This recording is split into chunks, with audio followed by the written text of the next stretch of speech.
I thought exposing the truth would set me free, but instead it shattered everything, her life, his trust, and maybe even my own sanity. I can't tell anymore if I saved myself, or became the monster I feared. Welcome to Reddit Toxic Family Telltales channel. New episode every day. I once watched my friend absolutely obliterate her lying roommate's entire life with nothing more than 3 screenshots, and the timing couldn't have been more perfect. So let me set the stage. I was crashing on my friend Gia's couch when all this went down. Now Gia? She's one of those people who just can't say no, even if it costs her everything. She works back-to-back shifts at the hospital, pulling 12-hour nights as a nurse. Meanwhile, her roommate Bailey supposedly had some marketing job she worked from home for. Though let me tell you from what I saw, that job mostly involved her binging Netflix in sweatpants. Then September hit, and Bailey came to Gia in tears. Claimed she'd been laid off. Said she couldn't cover rent. And Gia, being the bleeding heart that she is, instantly stepped up. Don't worry about it, I'll cover you until you get back on your feet. Mind you, Gia was already living on ramen 5 nights a week just to keep her head above water. I live in the next state, but whenever I'm in town I stay with Gia and help chip in for groceries and rent. So here I was, paying what I could from her couch, while Bailey, the actual roommate, contributed nothing. First month? Gia covered the full rent. Not just that, she even stocked the fridge with extra food so Bailey wouldn't stress about bills while job hunting. Second month? Same story. Bailey swore she was this close to landing an offer. Gia pulled even more doubles at the hospital, so exhausted she once nodded off while standing in the kitchen. By the 3rd month, Gia's car was on its last breath, brakes grinding so loud I thought it was going to fall apart in traffic. But she still handed Bailey her rent money. Because Bailey swore she was waiting to hear back from final interviews. Finally, Gia worked up the nerve to ask Bailey for a little help. Not even the full 3 months she was owed, just enough to fix her brakes so she could drive without risking her life. She explained it so gently, talking about how she'd been walking to work in the rain because she was scared of driving that car. And Bailey? She put on this dramatic performance about how devastated she was that she couldn't help. Claimed she was borrowing from her parents just to get by. I was sitting right there on the couch when Bailey's boyfriend Craig came over that night. She was wringing her hands about how guilty she felt over Gia's car situation, while wearing a brand new designer jacket I'd never seen before. Craig, bless him, actually offered to lend Gia the money. But Bailey quickly shut that down, saying, "We shouldn't enable Gia's poor financial planning." Excuse me? Poor planning? The woman was literally breaking her body just to cover rent for 2 people. I nearly choked on my soda hearing that one. 3 days later, Gia's car gave up for good. Died on the highway. Had to be towed back to her complex, where it just sat there, this giant metal tombstone of Bailey's selfishness. Gia started taking 2 buses to work. 2. Adding 3 hours to her commute, while Bailey was supposedly doing online interviews in her room. But here's where things started to unravel. Packages kept arriving for Bailey, expensive ones. Shoes, clothes, gadgets, she always rushed to the door to snatch them before Gia got home. And then one day, Bailey left her door open during what she said was a yoga class. Except it wasn't yoga. It was a work meeting. I heard her loud and clear, talking deadlines, projects, her team. My jaw dropped. She hadn't been unemployed at all. She'd been working the entire time. I texted Gia immediately. That night, Gia came home with this look I'll never forget, all the exhaustion burned away, replaced with steel. She didn't storm in, didn't scream. Instead, she calmly asked to borrow Bailey's laptop to print some forms. Bailey, distracted and texting, handed it over. And oh boy. The moment Gia opened it, jackpot. Bailey's work email was still logged in, with messages going back 3 months. Same company. Same projects. Same paycheck. And then, because Bailey is the queen of bad luck, her banking app was open too. Gia saw every direct deposit from her job, and a long stream of Venmo payments to someone named Mark. Almost daily. One even said, "Miss you baby red heart," just 2 days ago. Gia screenshot everything. Every email, every paycheck, every miss you baby. She forwarded it all to herself, then handed the laptop back like nothing happened. Later that night, Bailey hopped in the shower, humming away like her life wasn't built on lies. Gia sat next to me on the couch, phone in hand, composing the text of doom. She attached all the screenshots and sent them to Craig, along with a message. "Bailey's been working this whole time. She used the rent money you thought she needed to send cash to her ex, Mark. Looks like more than just friendship." And right as she hit send, Craig's phone dinged. From Bailey's bedroom. The silence that followed? Bone-chilling. Then Craig's voice exploded, shaking the walls, demanding to know who the hell Mark was. Bailey's singing cut off mid-note, and the shower shut off with a slam so fast the pipes rattled. $300 last week? With hearts? Miss you baby? His voice cracked on the last words. I could hear him pacing the floor. Bailey bolted out of the bathroom in just a towel, dripping water all over the floor, swearing up and down that Mark was just a friend who needed help with rent. Yeah, sure. Because all platonic rent payments come with heart emojis, right? Craig wasn't having it. He shoved the screenshots in her face. Every Venmo, every email. Help with rent doesn't need heart emojis, Bailey. It doesn't need last night was amazing.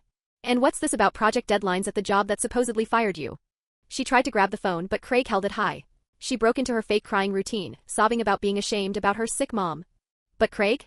He just kept scrolling, reading out emails about her beach vacation to Cabo while Gia was living on ramen.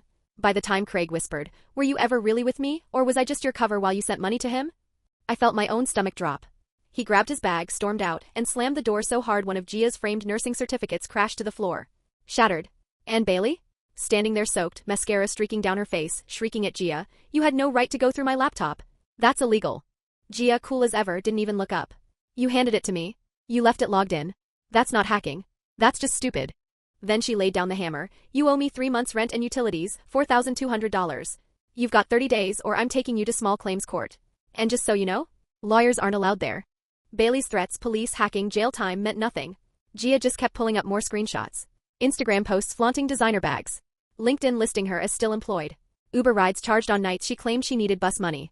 "That's fraud, Bailey," Gia said. "Who do you think the cops will arrest?" And then the final blow. Bailey's phone started buzzing nonstop. Craig had already spread the word. Their mutual friends were tearing her apart online, calling her a con artist, siding with Gia. Then a text popped up on her giant font screen from Mark himself. "Why is Craig sending me screenshots? My girlfriend's leaving. What did you do?" Bailey spiraled. Ran to her room, throwing clothes into a bag, muttering, "I need to get out of here. Mark will let me stay. He loves me." Minutes later, she stormed out with a duffel bag, claiming she'd be back once we calmed down. But as her car peeled out of the lot, Gia and I just sat on the couch in stunned silence. For the first time in months, I saw Gia smile. Just a tiny smirk. But it was enough. And let me tell you, after watching that, I will never underestimate the power of 3 screenshots again. Within an hour, Gia's phone was lighting up like fireworks on the 4th of July. Notifications pouring in nonstop. Why? Because Craig had gone nuclear. He blasted those screenshots all over Facebook, Instagram, everywhere. His caption? "When you find out your girlfriend's been lying for months while her roommate covers her rent, and she sends the money to her ex." He tagged everyone. Mutual friends, Bailey's co-workers, even her cousin who worked at the same hospital as him. The comments? Brutal. By sunrise, the post had gone viral in their circle, and someone had already slipped it to Bailey's HR department with the note, "Are you aware your employee is committing fraud?" Bailey, of course, was blissfully unaware because she'd turned her phone off, trying to escape the digital storm. But her little break was only delaying the explosion. I woke up early the next morning and saw Gia's laptop open on the coffee table. Right there on the screen? An email from Bailey's company. They wanted to know if Gia could provide a statement for their investigation. HR had tried calling Bailey over and over, texts, emails, even her emergency contact, which was still listed as Craig. And Craig? Oh, he happily told them exactly where they could find her. The emails got more and more desperate. "You must respond by noon. Failure to appear will be treated as job abandonment." Finally, at around 11, Bailey flipped her phone back on. And it practically detonated in her hands. Dozens of missed calls, frantic texts from her parents, unknown numbers blowing up her voicemail. She called HR back, her voice shaking, but they didn't want excuses. "Get here in person. Now." Desperate, she called Mark, begging to crash at his place after her meeting. And when Mark walked in for lunch, there she was, on his couch, in the same clothes as yesterday, mascara streaks under her eyes. "What are you doing here? How'd you even get in?" His voice wasn't warm or playful like those Venmo messages. It was ice. She tried to explain about Craig, about screenshots, but Mark cut her off. "Is it true? You've been working this whole time while I sent you money, thinking you were broke?" Bailey's silence was all the answer he needed. His face darkened. "My girlfriend saw those screenshots. She's at her sister's right now deciding whether to leave me because of you. Because I was dumb enough to believe your sob story." He grabbed her arm, not hurting her, just firm, and marched her to the door. "You need to leave. Now. She's coming over, and if she finds you here, I'm done for good." Bailey begged, cried, said she had nowhere else. But Mark shut the door in her face. "And you want to know how I know all this?" Because Bailey, in her panic, dialed Gia's number by accident instead of her parents'. We heard the whole meltdown on speaker before she realized and hung up. Minutes later, Bailey's mom called Gia's apartment. I picked up because Gia was in the shower. Her voice was trembling. "Craig sent us everything on Facebook. Is it true? Did Bailey lie about losing her job?" When I told her to ask Bailey herself, her mom just started crying. "She won't answer us. We're driving down tonight." The very next day, Gia and I marched into the courthouse to file small claims paperwork. Gia had spent her night printing every screenshot, every bank record, every Venmo transfer at the hospital. It was all neatly organized in a folder. The clerk flipped through it, her eyebrows practically hitting her hairline. "This is very thorough," she said, stamping each page.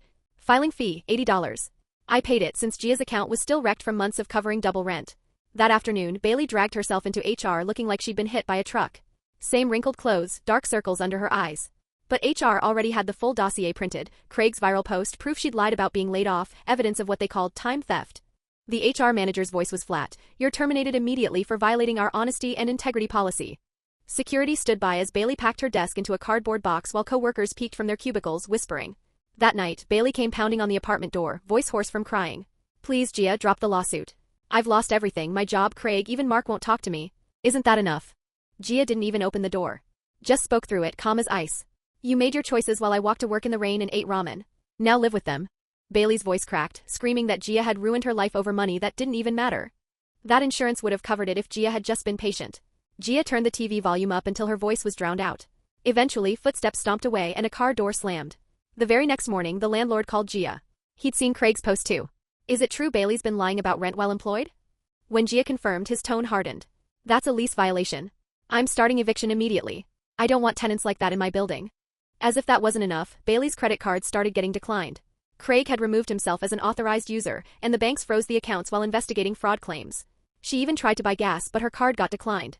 She had to abandon her car at the pump and walk away in humiliation, while another customer snapped a picture and posted it online. Karma's well, you know. By evening, her parents arrived with a U-Haul. Her mom knocked on our door, tears streaming. We didn't raise her to be like this. I don't know where we went wrong. Her dad said nothing, just loaded boxes silently while Bailey sat in the car, too ashamed, or maybe too angry to face us. The neighbors gathered, watching. Someone had even taped Craig's viral post to the mailboxes like a public notice. Within 2 hours, every trace of Bailey's life was crammed into that truck, and they drove off with her sulking in the backseat like a grounded teenager.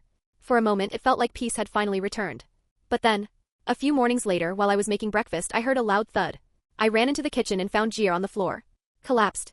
Her skin gray, her breathing shallow, completely limp.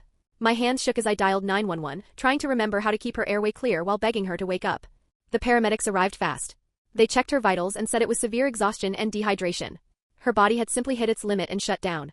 I've seen this before, one said grimly. Nurses working too many doubles. The body just says enough. In the ambulance, Gia drifted in and out, mumbling about needing to get to work. I held her hand, terrified, while the paramedic told her work could wait, her health couldn't. At the hospital, a nurse named Anita Graham recognized Gia instantly. Oh, sweetheart, what happened? She personally took over Gia's care, even securing a private room despite the overcrowded ER. Anita hooked up her brought her real food from the cafeteria, and stayed past her shift to watch over her. Quietly, she said, I heard what happened with your roommate. Betrayal like that doesn't just hurt emotionally. It breaks the body too. You've been in fight or flight for months. That evening, Gia whispered the question that had been gnawing at her, was destroying Bailey worth ending up here? Am I just as toxic as she was? She looked so fragile in that bed, for in her arm, her strength completely drained. I tried to reassure her, but Anita spoke first. She squeezed Gia's hand and told her a story. I had a roommate in nursing school who stole my rent money for months. We got evicted. And I didn't fight back. To this day, I regret staying silent. What you did wasn't toxic. It was survival. Gia's eyes filled with tears. For the first time, maybe she started to believe it. The next morning, Gia was awake, but something in her felt hollow. She twisted the hospital bracelet around her wrist and whispered, I thought revenge would make me feel strong, but I just feel tired. Mean. Like I turned into someone I don't even know. Anita, who'd shown up early with a coffee in hand, sat right beside her. She didn't rush her, didn't lecture. She just said calmly, that's normal. When you've been a doormat for years, standing up for yourself feels wrong at first. Your brain isn't used to you having boundaries. But that doesn't make you cruel. Bailey chose to lie. You just stopped feeding those lies. It sounded so simple when Anita said it. But I could see on Gia's face, believing it was another battle entirely. That afternoon, a court summons arrived right to the hospital. The small claims hearing was set for 2 weeks later. Gia's hands were still shaky, so Anita read it out loud. You should see this through, she said. Not to punish her, but for closure. And honestly? For the money. You're going to have medical bills after this collapse. Gia stared at the ceiling for what felt like an eternity before finally nodding. I'll go. Not out of anger, but because I need the money. My car's fixed, but now I've got hospital bills. She created this. She'll answer for it. And when she signed the paperwork, her hand didn't tremble once. No rage, no theatrics, just quiet determination. 2 weeks later, we were sitting on those stiff wooden benches in small claims court. Gia had her folder of evidence ready, every screenshot, every Venmo transfer, every text. Bailey's seat at the defense table? Empty. The judge skimmed the papers, his frown deepening with each page. Finally, he said, Miss Thompson has been properly served. She chose not to appear. In 15 years on this bench, this is one of the clearest cases of roommate fraud I've ever seen. He actually shook his head as he held up the Venmo screenshots, hearts, emojis, little love notes. Judgment for the plaintiff. Full amount requested. Plus court costs. 3 weeks later, a certified envelope showed up. Inside was a check for the entire judgment, written by Bailey's parents. The note was short, almost embarrassed. Please accept this in full. We only ask that you don't pursue wage garnishment. We are deeply sorry. Gia deposited it without a word, watching her account finally crawl out of the red. She used the money to get her car not just patched up but fully serviced. Brakes, belts, the whole thing. The mechanic told her flat out, you're lucky you didn't crash driving it like this. When Gia finally slid into that driver's seat again, testing the brakes at every red light, I swear you could see her learning to trust, not just the car but herself, one stop sign at a time. 3 weeks after Bailey was gone, a new roommate moved in. Isabel Cheney. Recommended by Anita, actually. Reliable. Steady. The kind of person who handed over pay stubs and set up automatic rent payments before moving a single box. She labeled her groceries, bought her own, and respected the boundaries Gia laid down. She even brought plants, green vines and bright flowers, that made the apartment feel alive again, like it was breathing for the first time in months. Their routine was simple, respectful. Morning coffee together, but no forced small talk. Just mutual respect. The first time Isabel asked to borrow milk, Gia hesitated, just a flicker of old hesitation, before saying yes. Isabel noticed and immediately offered to Venmo the cost. Gia shook her head, smiling faintly. It's just milk. Thanks for asking first. 3 months later, Craig's name popped up on Gia's phone from an unknown number. His message was short. Thank you for showing me the truth. I'm in therapy now, working through trust issues, but you saved me from marrying her. I heard she moved to Colorado with her parents. Gia read it twice before replying with just 2 words, "You're welcome." Then she deleted the thread without looking back. Anita started pulling Gia into her circle of nurse friends after shifts. At first, Gia always left early, still cautious about giving too much of herself away. But slowly she started staying longer. Laughing. Even rolling her eyes at ridiculous patient stories. The walls she had built weren't gone, but they had doors now. When I visited 6 months later, the apartment didn't even feel like the same place. Isabel's plants filled the windows. Anita was cooking dinner in the kitchen. Gia was on the couch, actually laughing at some dumb show on TV. She wasn't the drained, hollow shell she'd been when Bailey lived there. And she wasn't the icy, revenge-fueled Gia who sent Craig those screenshots either. She was someone new, someone learning balance. Isabel mentioned once that she'd seen Bailey's LinkedIn pop up. Bailey was in Colorado, seeking new opportunities. Someone had even commented asking if she was the Bailey from the viral roommate fraud post. Gia just nodded and changed the subject. That chapter was closed. The apartment itself had healed too. Isabel paid rent on time without drama. Anita brought real friendship without hidden strings. The plants cleaned the air, filling the place with fresh life. Gia had been promoted at work, earning enough that she technically didn't need a roommate anymore, but she kept Isabel. It's nice, she said, having someone around who doesn't need anything from me. That night, Gia cooked dinner for all of us. Just spaghetti from a jar. Nothing fancy. But she was humming while she stirred the sauce. A soft tune, nothing I recognized, but it was the first time I'd heard her hum since before Bailey's lies. And that sound? It filled the kitchen like proof that healing was real. Before I left the next morning, Gia hugged me, not the stiff little hug she'd given in darker times, but a real embrace. Thank you for staying through it all, she whispered. Even when I went dark. I hugged her back, and this time I could feel her strength. Not the brittle, overworked kind. Real strength. We were different now. All of us. Scarred maybe. But okay. Different but okay. Thanks for watching. Today's train wreck is over, but tomorrow's ride is already on track. Subscribe so you don't miss it.